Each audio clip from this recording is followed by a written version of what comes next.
En Colosenses 3, 9 y 10 nos dice que, porque en él, en Jesús, habita corporalmente toda la plenitud de la deidad y nosotros estamos completos en él, que es la cabeza de todo principado y potestad. La cabeza es la que manda tanto en nosotros el cuerpo y espiritualmente en la iglesia y en todo el universo. La cabeza de todo principado y potestad es el Señor Jesucristo. También debemos ponerlo como nuestra cabeza para que nuestros pensamientos sean acorde a los pensamientos que Él tiene. Tengan ustedes un cordial saludo. Vamos a empezar este nuevo lote que es el sistema nervioso central. Estamos en la Universidad Mayor de San Andrés, somos de la Facultad de Medicina, Enfermería, Nutrición y Tecnología Médica. Nuestra carrera es Tecnología Médica, Fisioterapia y Kinesiología. Nuestra cátedra es Anatomía Funcional y el tema es Configuración externa del Sistema Nervioso Central. Yo soy el doctor José María Ortiz Rodríguez, docente titular emérito de Anatomía Humana. Pues en el sistema nervioso central vamos a ver que está compuesto por dos partes, el encéfalo y la médula espinal. Esta es una vista posterior de una de nuestras disecciones, donde vemos los hemisferios cerebrales, el tallo cerebral con el cerebelo cubierto, la médula espinal, el filum terminal. Y aquí estamos viendo por delante las mismas estructuras. Estamos viendo los hemisferios cerebrales, el tallo cerebral, los hemisferios cerebelosos y la médula espinal. El encéfalo y la médula espinal en resumen. Pues las partes principales, como habíamos dicho, son la médula espinal que está ocupando el conducto raquimedular hasta la vértebra lumbar 2 y el encéfalo compuesto por los hemisferios cerebrales, el tallo cerebral y el cerebelo que están ocupando la caja craneana. Como habíamos mencionado, la médula espinal es un largo tallo nervioso que se encuentra en el interior del conducto raquimedular, se encuentra cubierto por las meninges y no abarca todo el conducto raquimedular. La médula espinal solamente abarca hasta el nivel del cuerpo de la vértebra lumbar 2 en la mayoría de las ocasiones. Es un tallo cilíndrico largo, habíamos dicho, sin embargo, no es un cilindro perfecto, es un cilindro aplanado algo de adelante a atrás, que tiene aproximadamente 10 milímetros de diámetro transversal y 8 milímetros de diámetro antero-posterior. A nivel cervical vamos a encontrar en la médula espinal un engrosamiento entre los segmentos cervical 4 torácico 1. Este engrosamiento y cualquier otro engrosamiento o abultamiento que nosotros veamos significa que en profundidad existen, en este caso, mayor cantidad de neuronas. Y en estos segmentos, precisamente, como hemos estudiado ya de cervical 4 torácico 1, se origina el plexo braquial. Por lo tanto, tiene que haber una mayor cantidad de neuronas destinadas a la inervación del plexo braquial. Otro engrosamiento lo tenemos a nivel lumbar, de torácico 9 a torácico 12, que es donde se originan las raíces que van a originar el plexo lumbar. Luego el estrechamiento inferior, que es el cono medular, que la punta de la médula, se podría decir, termina en este estrechamiento llamado cono medular, cuyo vértice se encuentra generalmente, miren, aquí está el cuerpo del lumbar 1, aquí está el cuerpo del lumbar 2, a nivel del cuerpo del lumbar 2. La médula espinal mide aproximadamente 43 a 45 centímetros y tiene un peso aproximado de 30 gramos. La médula espinal por arriba está limitada por dos límites, uno intrínseco y uno extrínseco. El límite extrínseco, que no tiene nada que ver con la estructura misma y que tiene que ver con las estructuras vecinas, es este plano que pasa entre el arco anterior y el arco posterior del atlas, pasando tangente a los dos arcos. Entonces, ese plano nos está mostrando que de aquí para arriba es el bulbo raquídeo y de aquí para abajo es la médula espinal. El límite intrínseco superior es la parte inferior de la decusación de las pirámides. Las pirámides son los fascículos piramidales que vienen de la corteza a la médula, que pasan por el mesencéfalo, pasan por la protuberancia, pasan por la médula o por el bulbo raquídeo y se van cruzando, en este caso del bulbo raquídeo, fibra a fibra en una decusación visible y que tiene un límite a este nivel aproximadamente, donde se limitan cranealmente al bulbo y caudalmente a la médula espinal. El límite intrínseco inferior es el vértice del cono medular. Aquí estamos viendo un cono medular real, lo mismo que este, y ahí termina la médula espinal y se continúa con el filum terminal que llega hasta el cóccix. El límite extrínseco inferior en los adultos se encuentra en la parte superior del cuerpo del lumbar 2, puede estar en la parte inferior del cuerpo del lumbar 1 o puede estar en el disco que separa el lumbar 1 del lumbar 2, pero una buena respuesta es lumbar 2. En los neonatos está hasta el lumbar 3, incluso el cono medular, y en la vida intrauterina hasta el tercer mes ocupa todo el conducto raquimedular. La parte inferior de la médula espinal, debido a que está rodeada por las raíces nerviosas que se originan en los segmentos medulares sacros y coccigios y que están a nivel lumbar 2 y que por lo tanto tienen que dirigirse hacia sus agujeros de salida, tiene este aspecto de cola de caballo, de cauda equina.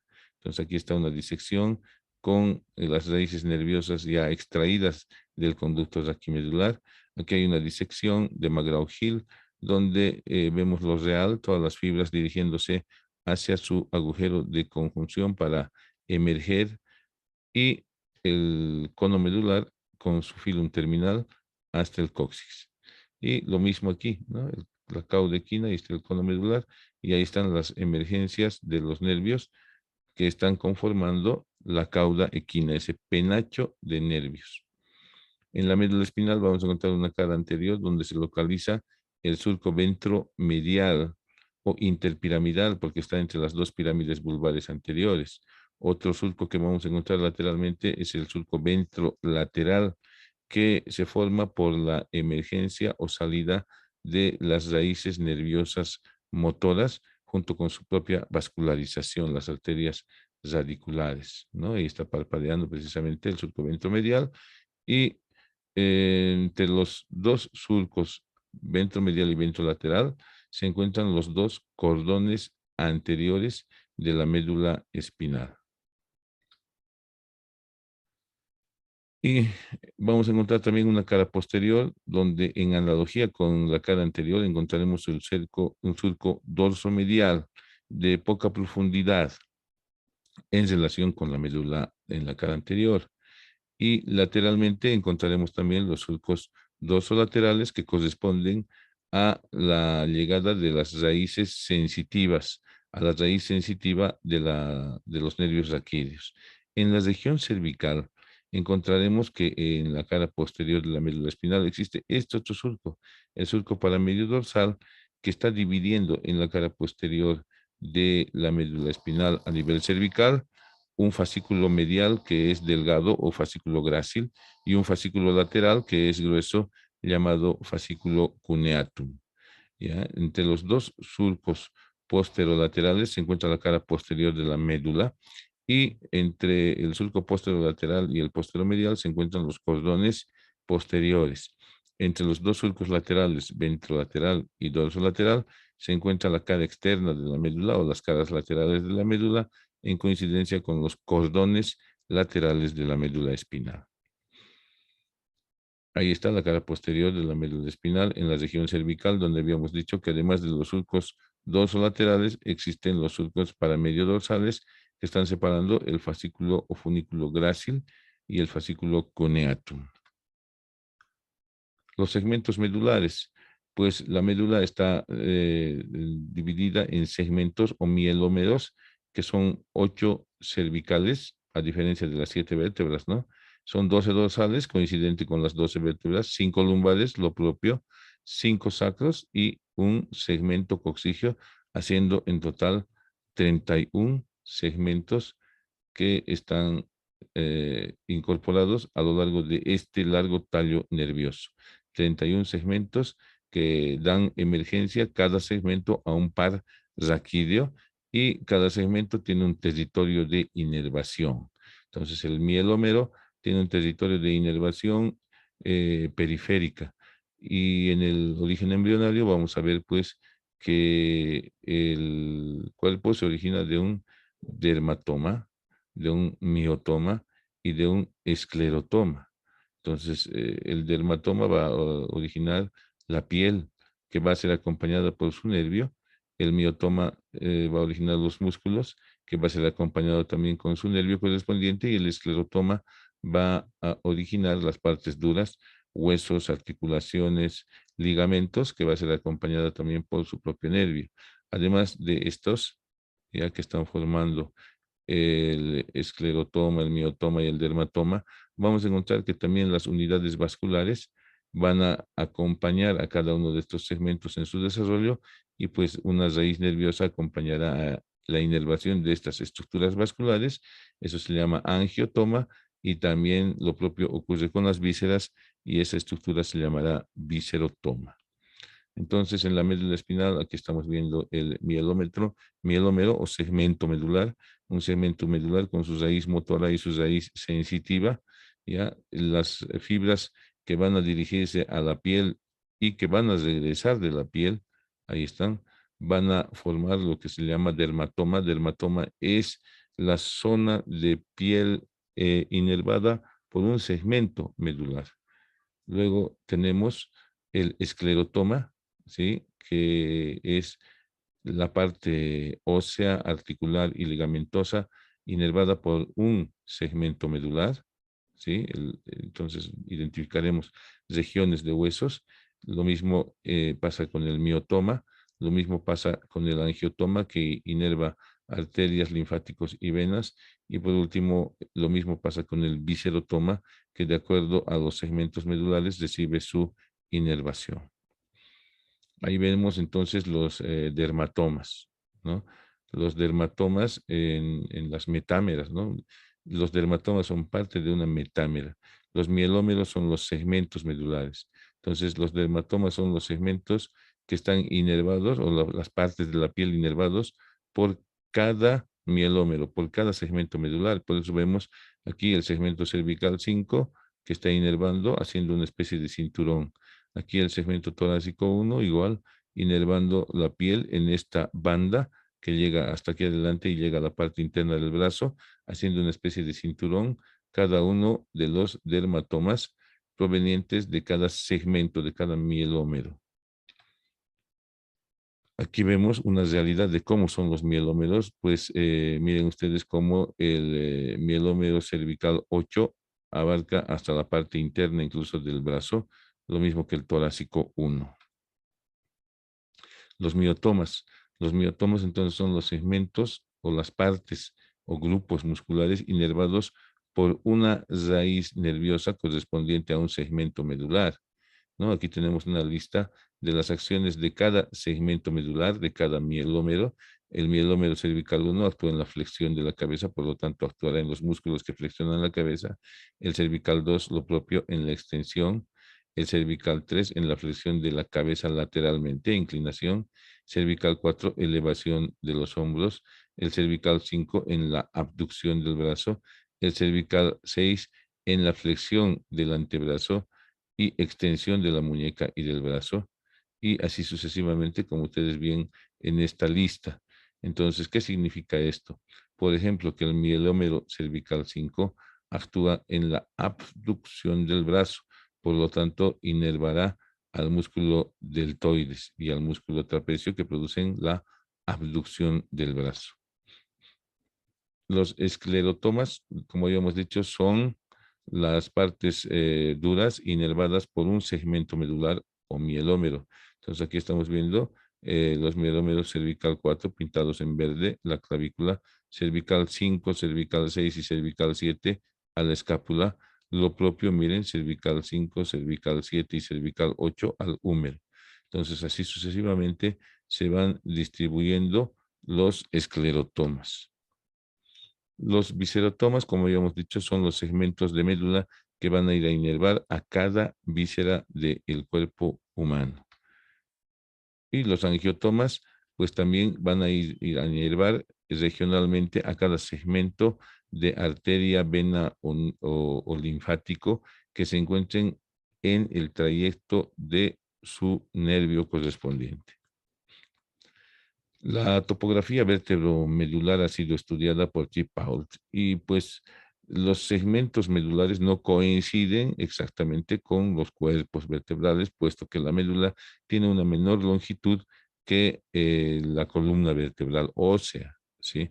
Por lo tanto, pues algunos segmentos medulares van a estar craneal al cuerpo vertebral que le debería corresponder.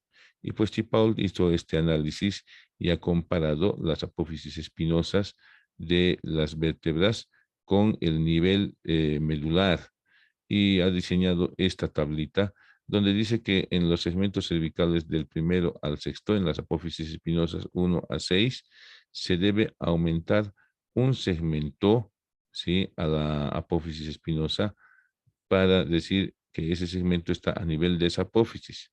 Por ejemplo, aquí tenemos la apófisis espinosa cervical 5, le aumentamos 1, entonces estaríamos en el segmento cervical 6.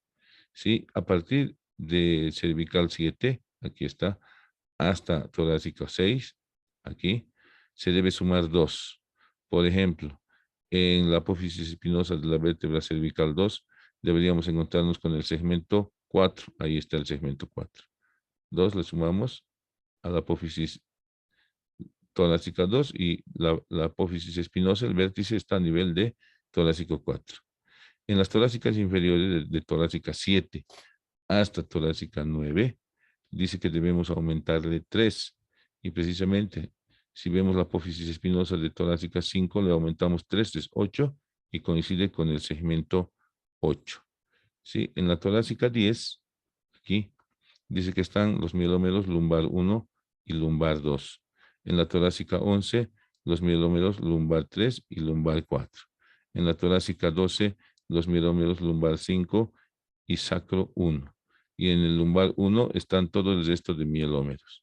Entonces ahí está la imagen gráfica de esta tablita de las reglas de Chipault a los niveles medulares.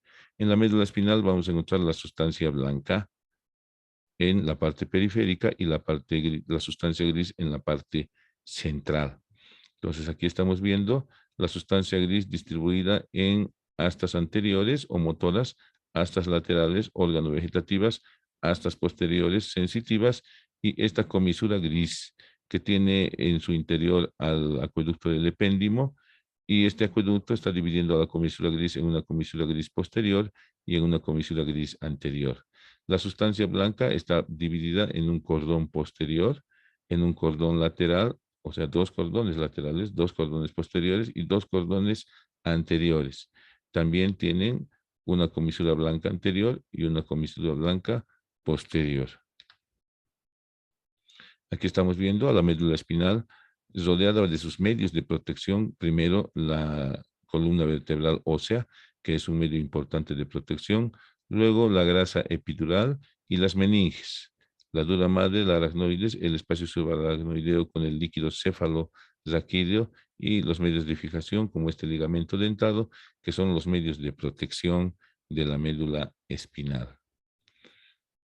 Como habíamos dicho, además de los huesos, las meninges rodean a la médula espinal y pues la dura madre se extiende más abajo del cono medular y acompaña a la cauda equina hasta el cuerpo de la vértebra sacra 3, en lo que se llama fondo de saco de la dura madre. Todo esto está ocupado por el líquido cefalorraquídeo. Aquí tenemos precisamente la dura madre, formando el fondo de saco de la dura madre, que termina en lumbar, en sacro 3, y aquí vemos cómo están separando a la dura madre, que está tapizada profundamente por la aracnoides, y este es la pía madre, que está directamente sobre el sistema nervioso central. La aracnoides tiene un espacio debajo de sí, que es el espacio subaracnoideo, donde discurre y circula el líquido cefalorraquídeo. El encéfalo, que ocupa la cavidad craneana, pues consta de 3 partes fundamentales: los hemisferios cerebrales. Aquí estamos viendo una vista interna, una vista lateral, una vista inferior de los hemisferios cerebrales, aquí una vista posterior. El cerebelo, aquí está una vista lateral del cerebelo, una vista posterior del cerebelo, una vista inferior de los hemisferios cerebelosos y un corte del cerebelo. Y el tallo cerebral, que es este, aquí se ve claramente el tallo cerebral, con el mesencéfalo, la protuberancia y el bulbo raquídeo. El mesencéfalo, la protuberancia y el bulbo raquídeo. El mesencéfalo, la protuberancia y el bulbo raquídeo. Aquí simplemente vemos el bulbo raquídeo. En la cara anterior del tallo cerebral vamos a encontrar, yendo cráneo-caudalmente, el mesencéfalo, la protuberancia y el bulbo raquídeo. Mesencéfalo, protuberancia y bulbo raquídeo. En el mesencéfalo encontraremos los pedúnculos cerebrales que están cruzándose, vean ustedes, con las cintillas ópticas, formando este rombo optopeduncular, donde se encuentran los cuerpos mamilares, el infundíbulo de la glándula hipófisis y el espacio perforado posterior. ¿Sí? Están separados los pedúnculos cerebrales de la protuberancia por el surco pontopeduncular. Ahí está el surco pontopeduncular, los pedúnculos cerebrales, las cintillas ópticas, el rombo optopeduncular, el quiasma óptico, ahí está el infundíbulo de la hipófisis, ahí están los cuerpos mamilares y el espacio perforado posterior. Luego vamos a tener el surco pontopeduncular. Ahí tenemos el puente o protuberancia con su surco medio anterior o canal basilar, donde discurre la arteria basilar. A los lados los rodetes, por donde discurren los fascículos piramidales, y más lateralmente los pedúnculos cerebelosos. Y caudalmente está limitado por el surco bulbo protuberancial. Y ahí vemos la cara anterior del bulbo precisamente, que tiene su surco medio anterior o interpiramidal. Estas son las pirámides vulvares anteriores. Su surco ventrolateral o preolivar, porque está delante de la oliva vulvar. Esta es la oliva vulvar en las caras laterales. Ahí está el surco preolivar, ahí está la oliva, el surco interpiramidal. ¿Ya? Luego tenemos el surco posterior, dorso lateral, y este surco bulbo protuberancial, que es donde están emergiendo los pares craneales, sexto por arriba de las pirámides vulvares, séptimo por arriba de la oliva vulvar y octavo por arriba de la fosita lateral. En la protuberancia, en la unión de la cara anterior con la cara lateral, la emergencia del quinto par craneal. Ahí está la cara posterior de todo el tallo cerebral, donde encontramos a nivel del mesencéfalo la lámina cuadrigémina, a nivel de la protuberancia el triángulo superior del cuarto ventrículo, y a nivel del bulbo, que tiene dos partes, el triángulo inferior del cuarto ventrículo y la médula espinal en su parte, o perdón, el bulbo raquídeo en su parte inferior. Todo esto es el bulbo raquídeo en su parte inferior, y todo esto corresponde al piso del cuarto ventrículo en el bulbo raquídeo, y esto corresponde a la protuberancia. Y ahí están los tubérculos cuadrigéminos de la lámina cuadrigémina. Todo el tallo cerebral está relacionado con el clivus, que es un canal que se forma entre el esfenoides y el occipital, y también por medio de las meninges con la arteria o tronco basilar. Por detrás el cerebelo está ocupando las fosas cerebelosas, y detrás del tallo cerebral está precisamente el cerebelo y el cuarto ventrículo. El bulbo raquídeo o médula oblongada, pues está limitado por arriba por el surco bulbo protuberancial que ya lo hemos descrito, y por abajo por la decusación de las pirámides que se ven claramente en esta imagen del néter. Aquí está la decusación de las pirámides. Hemos mencionado ya el surco ventromedial, el surco ventrolateral y las olivas vulvares. En la cara posterior vamos a encontrar lo mismo que se ha encontrado en la parte superior de la médula, el fascículo grácil, el fascículo cuneatus, que terminan cranealmente en el tubérculo grácil, que significa que hay mayor cantidad de neuronas, y el tubérculo cuneatum. Ahí estamos viendo la cara posterior de el segmento del bulbo raquídeo que está formando el piso del cuarto ventrículo. Entonces, el límite son estas estriaciones transversales llamadas estrías acústicas, que parten de este tubérculo, que es el tubérculo acústico lateral. En esta cara posterior del bulbo encontramos el triángulo inferior, este que es el triángulo inferior del cuarto ventrículo, con su surco medio posterior, estas salientes que son las alas blancas internas o alas del hipogloso, porque en profundidad está el núcleo del nervio hipogloso mayor. Lateralmente encontraremos las alas blancas externas o alas vestibulares, donde se encuentran en profundidad los núcleos vestibulares, y luego encontraremos el ala gris, ya, o ala del nervio vago. En profundidad se localiza el núcleo del nervio cardioneumogastrohepatoenterocólico. En la parte inferior encontraremos esta saliente que se denomina obex o cerrojo. Y en la cara lateral del bulbo raquídeo encontraremos la oliva vulvar, limitada por un surco preolivar, un surco retroolivar, y por debajo y detrás encontraremos el tubérculo ceniciento de Rolando o tubérculo trigeminal. En el surco preolivar se encuentra el origen aparente del 12º par craneal, y en el surco retroolivar los orígenes aparentes del 9º, 10º y 11º par craneal, sucesivamente en sentido cráneo-caudal. La cara anterior de la protuberancia, ya hemos mencionado, el surco ventromedial, que coincide con la arteria o tronco basilar, los rodetes piramidales, ya que son las eminencias producidas por el fascículo piramidal descendiendo hacia afuera, los pedúnculos cerebelosos medios, y en la unión de la cara anterior con la cara lateral, la emergencia o origen aparente del 5º par craneal.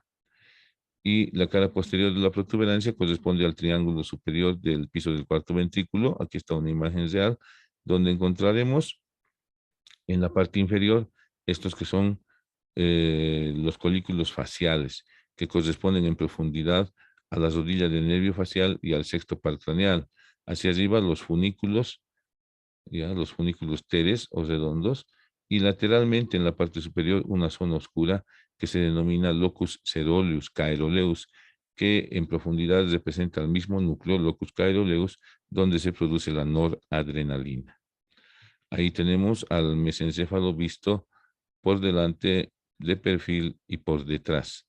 En la parte posterior encontraremos la lámina cuadrigémina con los tubérculos cuadrigéminos superiores y los tubérculos cuadrigéminos inferiores, separados por un surco llamado crucial, con una rama horizontal y una rama vertical.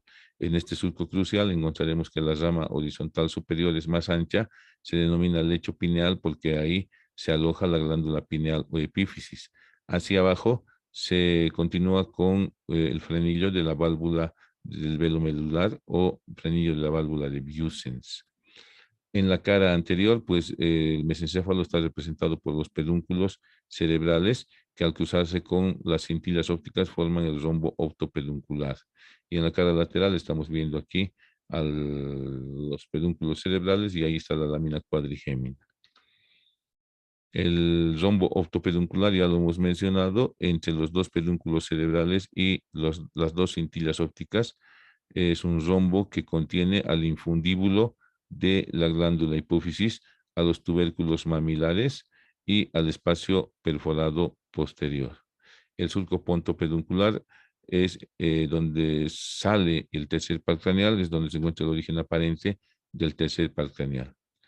En el cerebelo, pues vamos a encontrar dos hemisferios cerebelosos unidos por el vermis cerebeloso. Ahí estamos viendo precisamente el vermis cerebeloso que está segmentado y que tiene sus nombres. Sin embargo, funcionalmente no es importante acordarse de todos estos nombres, excepto de este segmento del vermis cerebeloso que se llama nódulo. No se olviden de este segmento que es el nódulo, que nos sirve para identificar uno de los lóbulos del cerebelo. Entonces vean ustedes, entre la cara anterior del cerebelo y la cara posterior de la protuberancia y del bulbo se forma este espacio que es el 4º ventrículo o fosa romboidal. Aquí está la cara superior del cerebelo, donde encontramos esta fisura, la fisura prima. Esta fisura sí es importante porque está separando en el cerebelo una parte anterior, que es el lóbulo anterior, y una parte posterior, que es el lóbulo posterior. Aquí estamos viendo la cara inferior del cerebelo, donde encontramos también esta fisura prepiramidal, que no es de importancia clínica. Y aquí vemos el vermis cerebeloso, y estas son las amígdalas cerebelosas que pueden comprimir el bulbo en caso de enclavamiento de amígdalas. Esta es la cara anterior del cerebelo, donde se ha retirado el tallo cerebral, y vemos en el corte los pedúnculos cerebelosos superiores, los pedúnculos cerebelosos medios y los pedúnculos cerebelosos inferiores. Pero además, en esta vista anterior del cerebelo vemos al nódulo que pertenece al vermis cerebeloso, y a esto que son llamados flóculos que pertenecen a los hemisferios cerebelosos.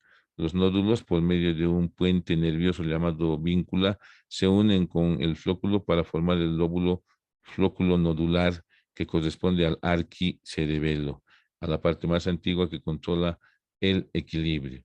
Y aquí estamos viendo en esta vista posterior el lóbulo anterior que corresponde al paleocerebelo que controla el tono muscular y todo esto que está por detrás, que es el lóbulo posterior que corresponde, aquí está todo esto que corresponde al neocerebelo que controla los movimientos finos. El paleocerebelo es el lóbulo anterior, el lóbulo posterior es el neocerebelo. Y en el interior del cerebelo vamos a encontrar esta serie de núcleos grises, este que es el núcleo dentado, este que es el núcleo emboliforme, este que es el núcleo globoso y estos que son los núcleos del techo, porque están muy cerca del techo del cuarto ventrículo. Ahí está el cuarto ventrículo o fosa romboidal, ya limitado por la protuberancia y el bulbo, y por detrás por el cerebelo, con sus correspondientes velos medulares superiores e inferiores. El piso ya lo hemos visto junto con el bulbo y la protuberancia, y el techo pues está formado por los pedúnculos cerebelosos superiores, el velo medular superior con su frenillo. A los lados del frenillo se encuentra el origen aparente del cuarto par craneal. Entonces ahí están los pedúnculos cerebelosos, el velo medular superior, y en la parte inferior encontraremos otro velo, el velo medular inferior.